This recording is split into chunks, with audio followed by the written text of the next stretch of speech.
corpo terrestre, corpo celestial, corpo glorificado.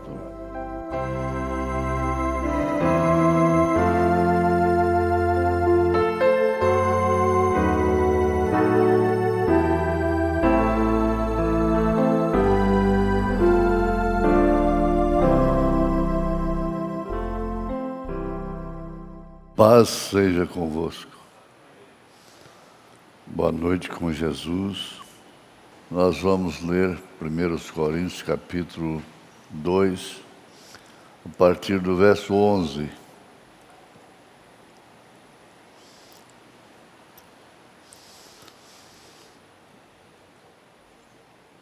Verso 11.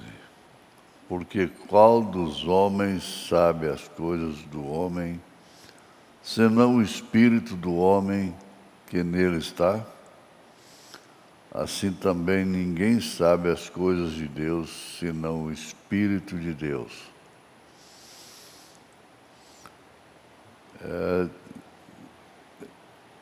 É bom pensar nisso, no Espírito do homem que está no homem. É quem sabe. As coisas de Deus, quem sabe é o Espírito de Deus. Mas nós não recebemos o Espírito do mundo, mas o Espírito que provém de Deus, para que pudéssemos conhecer o que nos é dado gratuitamente por Deus,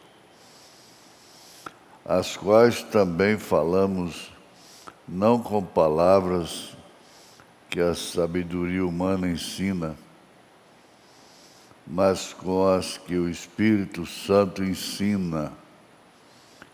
Deve ser bem grifado. Comparando as coisas espirituais com as espirituais. Ora, o homem natural não compreende as coisas do Espírito de Deus, porque lhe parecem loucura e não pode entendê-las, porque elas se discernem espiritualmente. Mas o que é espiritual discerne bem tudo, e ele de ninguém é discernido.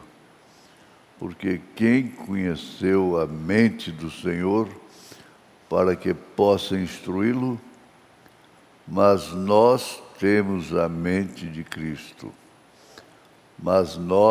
Temos a mente de Cristo. Deus bendito, agradecemos por essa escritura tão preciosa.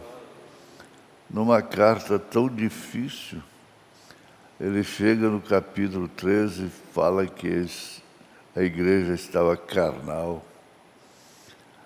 E fala dessas coisas tão profundas, tão espirituais. Graças a Deus, ó Pai, porque nós temos apóstolo Paulo, temos todos os mensageiros, por excelência, esse último, que é o irmão Brana, Elias. Pedimos perdão dos nossos pecados e aceitamos a cura divina, em nome de Jesus Cristo. Amém. Pois é, o último versículo que lemos termina nisso, mas nós temos a mente de Cristo. Quando nós esquecemos disto, então nós nos embaraçamos em decisões, em passos, em vários instantes dentro de casa, em família, nos negócios, na empresa, no trabalho e assim por diante. Quando a gente age como quem tem a mente de Cristo, aí é tudo diferente. Na mensagem Adoção, série Adoção, manifestação dos filhos de Deus, a partir do parágrafo 65, o irmão Branham diz: agora outra noite ou outra manhã, às 7 horas, quando o Espírito Santo, por sua bondade e sua graça, me tirou deste corpo. Olha só, antes de tudo, mente de Cristo. Eu creio, sim. Não, ou não, eu não digo. E entrei naquela terra e vi aquelas pessoas, e todas elas eram jovens. Eles sempre... Não existe consolo maior do que este, não é? Não tem criança, não tem velho. Bebê. E todas elas eram jovens. E eu vi as mais bonitas pessoas eu jamais havia visto em minha vida. Pessoas que alimentaram a mente de Cristo. Por isso se tornaram celestiais. Ele me disse, algumas delas tinham 90 anos de idade. Elas são seus convertidos. Elas. Não é de se admirar que elas estivessem gritando, meu irmão, que satisfação!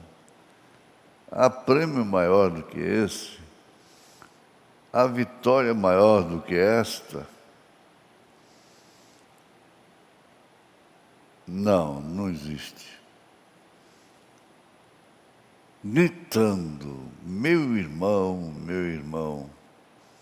Eu creio que eu vou ouvir isso também um pouco.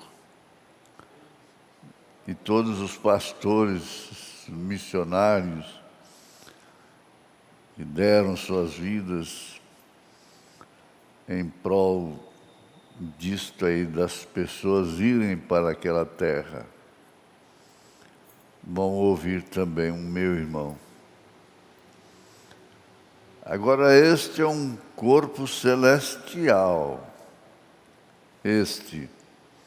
bonito, para que quando morrermos, não nos tornemos um mito. Nos tornamos um corpo. Se nós, cada um morrer, se a bomba atômica nos explodisse neste minuto, daqui a 5 minutos estaríamos estreitando as mãos de cada um e abraçando-os e gritando e tudo aquilo e glorificando a Deus. Sim, Senhor. Agora, quando a pessoa, a igreja, sente isso, vive isso pela fé, é por isso que ela alegra, dá glória a Deus. Ela dá glória a Deus. E o irmão e a irmã Spencer, assentados aqui, eu penso que são um dos mais velhos casais que estão aqui. Teriam 18, 20 anos de idade lá. E o irmão Neville seria simplesmente um rapazinho. E eu seria um jovem garoto. E todos nós seríamos Existe consolação maior do que esta? Por que tristeza? Por quê? O que é que pode nos embaraçar? São os acontecimentos, os acidentes de transcurso, de percurso, acidentes e incidentes. Ora, que é isso? E todos nós seríamos jovens novamente ali, para nunca mais morrer, nunca mais ficar velho. Isso é exatamente esta verdade. Se este tabernáculo terrestre for desfeito, já temos outro esperando. Irmão Brana gosta de 2 Coríntios capítulo 5. E a igreja também gosta. É logo no primeiro versículo. Se este tabernáculo terrestre, que é esse corpo, for desfeito, já temos outro esperando.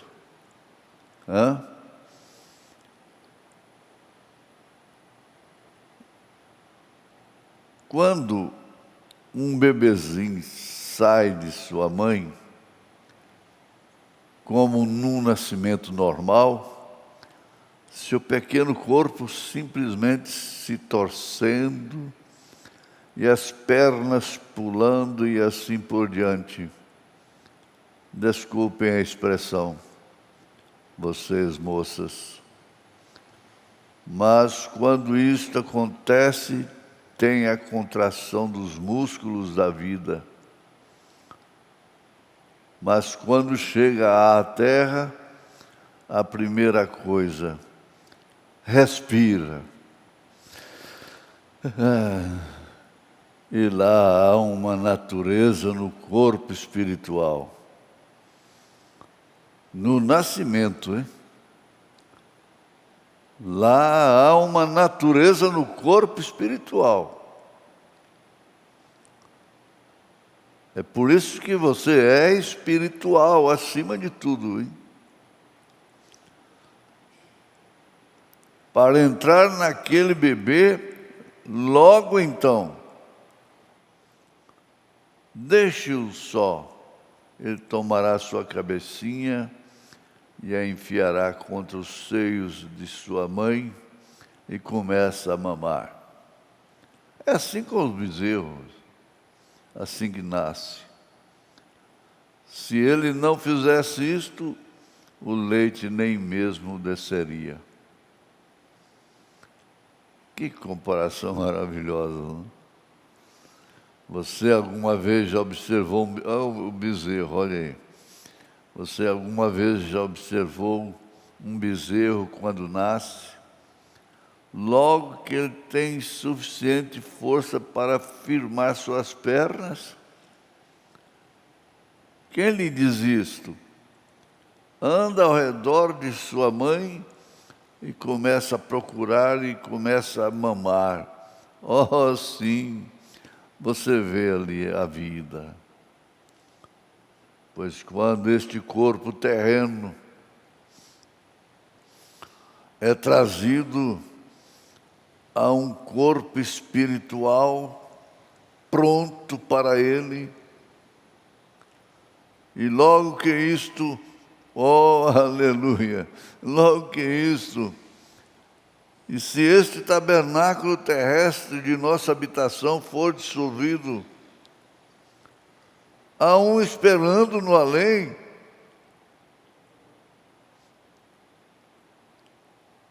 Sai daqui, nasce ali. Logo que sairmos deste e entramos naquele, um que não deseja um gole de água fria, que não tem necessidade de um gole de água, um que não come, eles não são do pó da terra, mas eles são simplesmente tão reais e podem sentir e estreitar as mãos. Essa etapa é maravilhosa, não é? É muito maravilhosa. E simplesmente amar e tudo é perfeito. O amor de Cristo, a mente de Cristo, tudo de Cristo. E aquele corpo está esperando no além. É parte dele. Existem 3 deles. Você tem um corpo te esperando. Paulo diz que não fica nu. Você começa a sua vida eterna bem aqui no altar. Bem aqui no altar. Ali na sua casa pode ser um altar.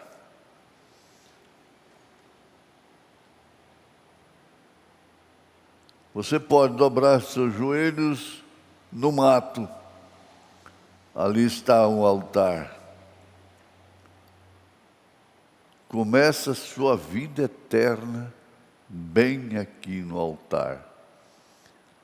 É aqui que você começa a eternidade.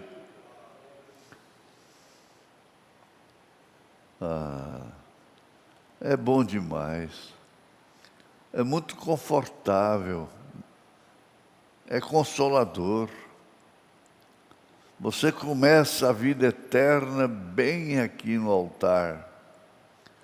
É aqui que você começa a eternidade. A gente dá vontade de ser mais crente, mais fiel à palavra. Você começa a vida eterna bem aqui. Não é lá. É aqui que você começa a vida eterna. Então você é nascido outra vez, um filho de Deus. Então quando você morre, você começa, quando a morte te atingir neste corpo, e o coração parar de bater, e as rodas mortais começarem a se silenciarem, aquela pequena sombra, que era uma sombra da sombra, em um segundo ela se torna uma sombra da sombra, então em seguida ela se torna uma sombra, então em seguida se torna um pequeno fio, então logo se torna um córrego, e em seguida se transforma em um rio, e logo se torna em um oceano, e depois de algum tempo você estará de pé na presença de seus entes queridos. Primeiro quero ver meu Salvador, mas eu quero ver mamãe. Eu quero ver os meus queridos lá no além, vestido com a roupagem de corpos celestiais. Vocês conhecerão uns aos outros, amarão um ao outro. Que amor ágape! Você regressará a ser um homem você regressará a ser um jovem e uma jovem outra vez. Parece que dá vontade de parar aqui, né? Você regressará a ser um jovem e uma jovem outra vez. Ele diz, não importa a idade, não importa. Isso não tem nada a ver. Você vai se transformar em um jovem, em uma jovem outra vez, exatamente correto, lembrando de que o Senhor diz para ele, algumas delas ali tinham 90 anos aqui, e agora são jovens lá. Isso aqui é religião de primeira mão. Espera lá até a vinda do Senhor Jesus. E algum dia aquele corpo glorificado de sua... Agora recorrem, aquele é um corpo celestial, não um glorificado, um corpo celestial, que tem passado por essa experiência. E em algum dia aquele corpo celestial estará nos céus com Jesus. Pois eu vos digo, 2 Tessalonicenses capítulo 5, ou 1 Tessalonicenses capítulo 5, ou um ou outro, ele embaraçou aqui a referência. Não quero, porém, irmãos, 1 Tessalonicenses capítulo 4, a partir do verso 13. Não quero, porém, irmãos, que sejais ignorantes acerca dos que já dormem, para que não vos entristeçais, como os demais, que não têm esperança. Porque se cremos que Jesus morreu e ressuscitou, assim também aos que em Jesus dormem, Deus os tornará a trazer com Ele. Dizemos-vos, pois, isto pela palavra do Senhor, que nós, os que ficarmos vivos para a vinda do Senhor, não precederemos ou impediremos, a melhor palavra, impediremos os que dormem, porque a trombeta do Senhor soará, e os que morreram em Cristo ressuscitarão primeiro. Esses corpos celestiais descerão e estarão na terra, corpos glorificados. Depois nós, os que ficarmos vivos, seremos transformados em um momento, no abrir e fechar de olhos, e seremos arrebatados juntamente com eles a encontrar o Senhor nos ares. Como pode ficar triste numa hora dessa? É preciso pensar naquilo que está reservado além dessa vida.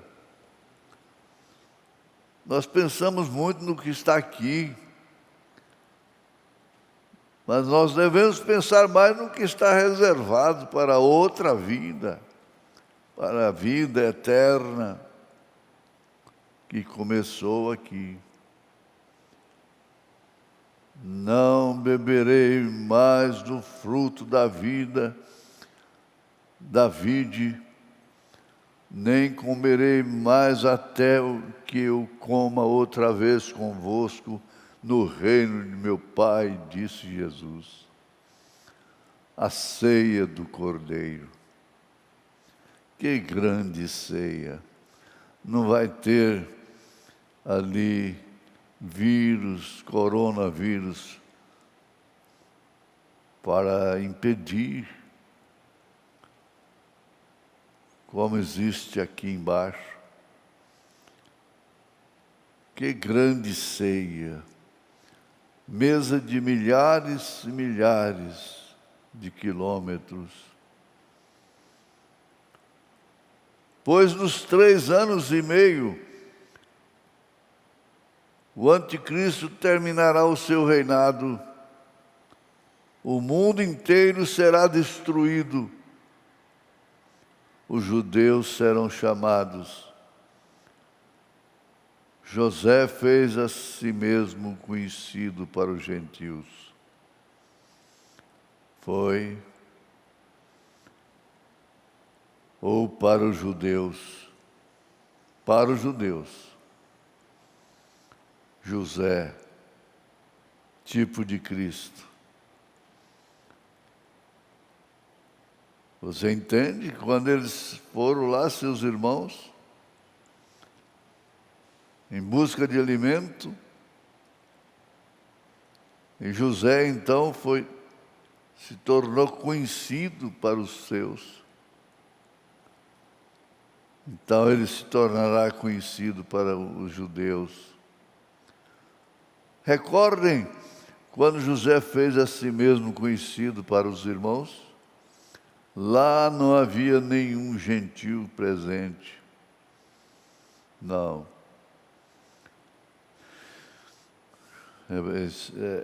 É interessante isso. Deus recolhe a sua noiva, sua esposa, a esposa do Cordeiro, e vem se manifestar aos judeus.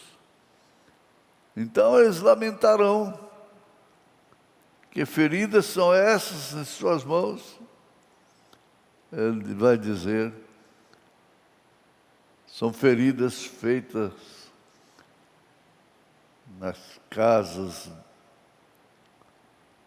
pelos meus irmãos. Foi feito pela minha gente. Sou eu mesmo, aquele Cristo da Galileia, que é Jesus. Era o Messias, sim. Eles vão chorar, eles vão alegrar, mas enquanto José enviou os seus irmãos e eles desceram, e ele olhou e viu o pequeno Benjamim, e ele os viu lá, então eles disseram: ora, que sujeito, nós não devíamos ter matado nosso irmão José. Os judeus, vendo que eles haviam cometido um erro, agora quando ele está fazendo a si mesmo conhecido a eles, então eles vão dizer: nós não devíamos ter matado. Mas eu tinha que morrer por causa dos gentios. E José estava tão satisfeito que ele teve que chorar por pouco. Então despediu sua esposa e seus filhos, e todos os guardas e tudo mais, e os enviou ao palácio. Enviou ao palácio a sua esposa, exatamente correto. E então, na presença tão somente dos judeus, como José estava ali na presença de seus irmãos, ele disse: eu sou José, vosso irmão. Eu sou vosso irmão. Então eles prostrarão e começarão a tremer. Disseram: agora sabemos que recebemos aquilo porque nós matamos o nosso irmão. Nós dissemos que matamos o nosso irmão e agora ele está Ele é este grande rei. Isso aqui é o contato. Jesus recolhe a sua esposa e vem tratar com os judeus. Isso está acontecendo com os judeus, então. Então, bem entendido. Não é agora. E agora este grande rei. Ele disse: Deus fez isto por um propósito, para salvar vidas, para salvar os gentios. Esta é exatamente a razão pela qual Deus fez isto, para nos salvar os gentios. Que direito temos de ser arrogantes, presunçosos, questionadores? Que direito nós temos? Porém, os gentios estavam no palácio. Aleluia! Aleluia! Os gentios estavam no palácio de Jesus. Aleluia! Sendo rejeitado por seus irmãos, José, ele tomou uma noiva, e a noiva era uma gentílica, não uma judia, certo? E são gentios.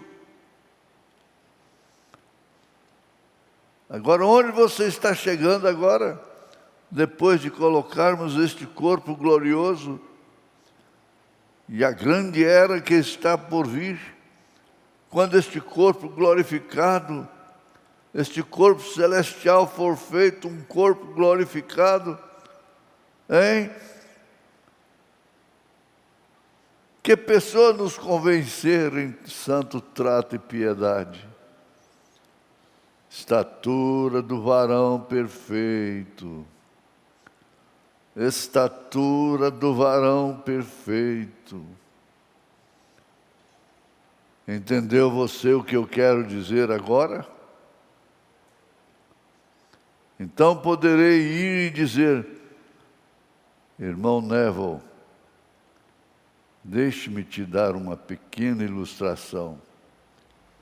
Eu digo: irmão Rumes, vamos para o papai nesta manhã. Ele é Deus. Nós o conhecemos agora. Ele é um Salvador. Ele é um curador. Não, o profeta não está sonhando, não. Isso é verdade. Lá nunca houve tal coisa como uma criação de pecado. Aquilo não desceu bem, desceu? Pecado não é uma criação. Não, senhor, pecado é uma perversão. Há somente um Criador, e este é Deus. Pecado é a justiça pervertida. É isso que é o pecado. Por isso,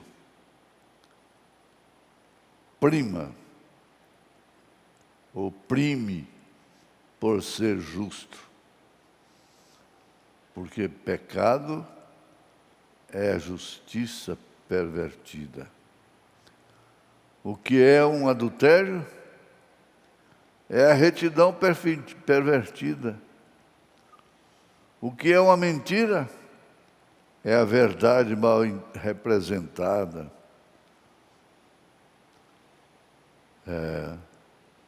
O que é uma mentira? É uma verdade mal representada. Certamente. O que é uma maldição? São as bênçãos de Deus tomadas em uma maldição. É o contrário de uma bênção. As bênçãos de Deus ser tomadas como uma maldição, então isso aí é maldição. É o contrário de uma bênção. Vai lá em Israel. na hora que eles estavam murmurando, tomando a bênção de Deus como uma maldição, lembrando do Egito, e murmuraram e morreram todos, porque ficaram sob maldição. Então isso é contrário de uma bênção.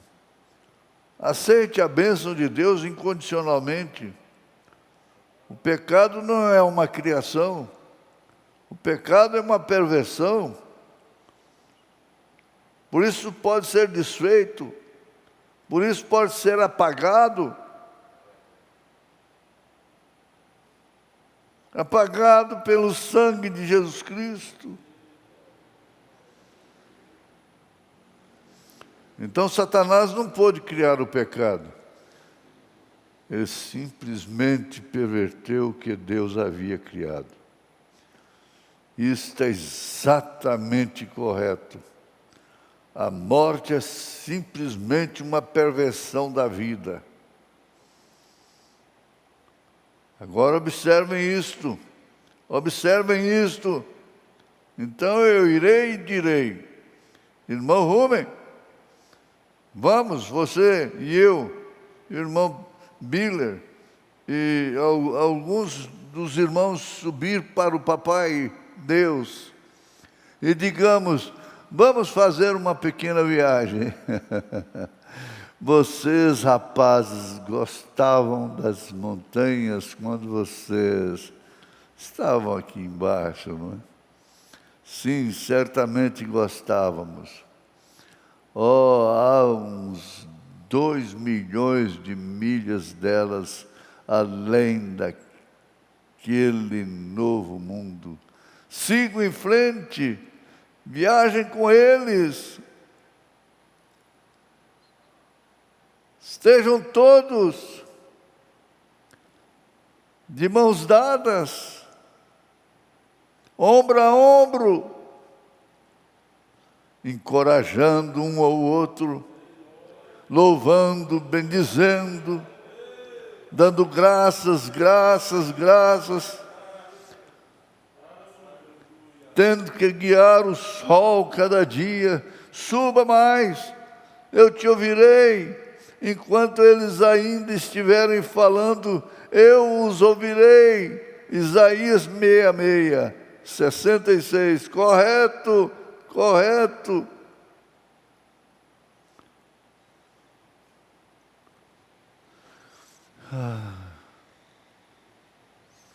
E você sabe, estou andando por ali, todos nós andamos por ali somente por cerca de 500 anos. Simplesmente uma pequena jornada, 1 milhão, não faz nenhuma diferença, vem. Por que embaraçar aqui nessa terra, com coisas fúteis, coisas que passaram?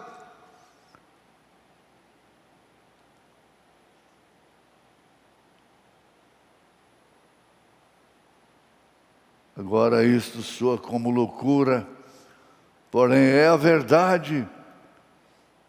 Vem, é a verdade, porque não há tempo. É eternidade. Aleluia. Glória a Deus. É eternidade. E quando eu chego lá, eu andei por ali, e vocês sabem que eu encontrei lá fora. Eu fui lá. Eu digo, bom, se aquela mão,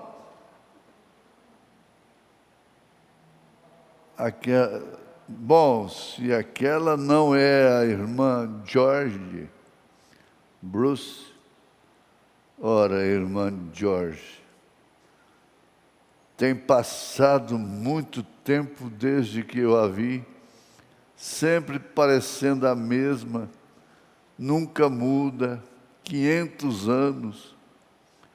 Talvez ela tenha 10 milhões de anos de idade, mas simplesmente tão jovem como ela sempre foi. Ela estará coçando as costas de algo, e quando eu olho lá é um leopardo, um leão.